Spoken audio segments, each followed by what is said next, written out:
on a eu trois courants. Le premier et le plus important est venu de l'Espagne arabisée, à travers les Pyrénées, donc. Puis ensuite, nous avons un courant qui est venu de l'Est, de Constantinople. Et puis nous avons un courant méditerranéen.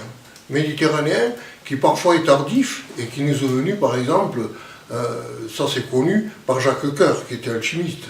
Et donc lui, il partait avec ses bateaux avec des lingots d'argent et il revenait avec des lingots d'or. Bon, ceci étant dit, il disait oui, c'est parce que l'argent est beaucoup plus apprécié et il nous l'échange contre de l'or. Bon, je veux bien, moi, hein. Mais bon, il a une réputation d'être alchimiste. D'ailleurs, le palais Jacques Coeur à Bourges est extrêmement significatif à ce propos, à tel point que les alchimistes actuels étudient le symbolisme, tout comme on peut étudier le symbolisme alchimique de la ville de Montpellier.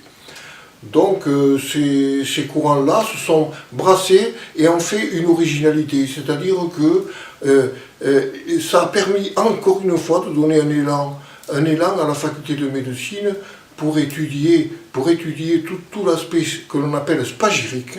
La spagyrie est dérivée de l'alchimie. En d'autres termes, vous avez l'alchimie elle-même qui consiste à faire ce que l'on appelle la pierre philosophale avec une substance bien définie, et nous arrivons donc par le veau noir, par d'autres procédés, à ce que l'on appelle la pierre philosophale. Mais il existe, et à Montpellier ça a été particulièrement développé, la possibilité d'appliquer la même technique sans avoir les mêmes matières, et notamment des végétaux ou d'autres minéraux, ce qui a permis de faire une pharmacopée. On appelait ça avant la iatrochimie, c'est-à-dire l'art de faire les médicaments. Donc, les grisettes de Montpellier viennent de ces médicaments-là, c'est-à-dire qu'on mettait un morceau de pierre végétale, qu'on appelait, mais comme c'était amer, on l'enrobait de sucreries, et on le faisait avaler aux malades, puis à la fin il n'y a plus de pierre, mais on a gardé le côté sucre, et c'est devenu les grisettes de Montpellier, donc d'origine alchimique, on peut dire.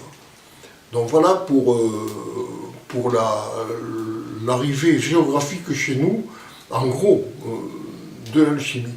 Mais ce qu'il y a, c'est que on a eu aussi quelques venues alchimiques de Grèce. Et alors, ce qui est intéressant, c'est que c'est justement cette superposition des courants alchimiques et spagyriques qui a fait la richesse de la ville de Montpellier. Le fait qu'elle soit un port méditerranéen, parce que Latte était un port important. Quand Jacques Coeur arrivait, vous aviez donc la maîtresse du roi Charles VII, Agnès Sorel, qui est la dame de beauté, donc parce qu'elle avait la seigneurie de beauté, qui elle voulait essayer toutes les soieries qu'amenait son ami Jacques Coeur à Latte.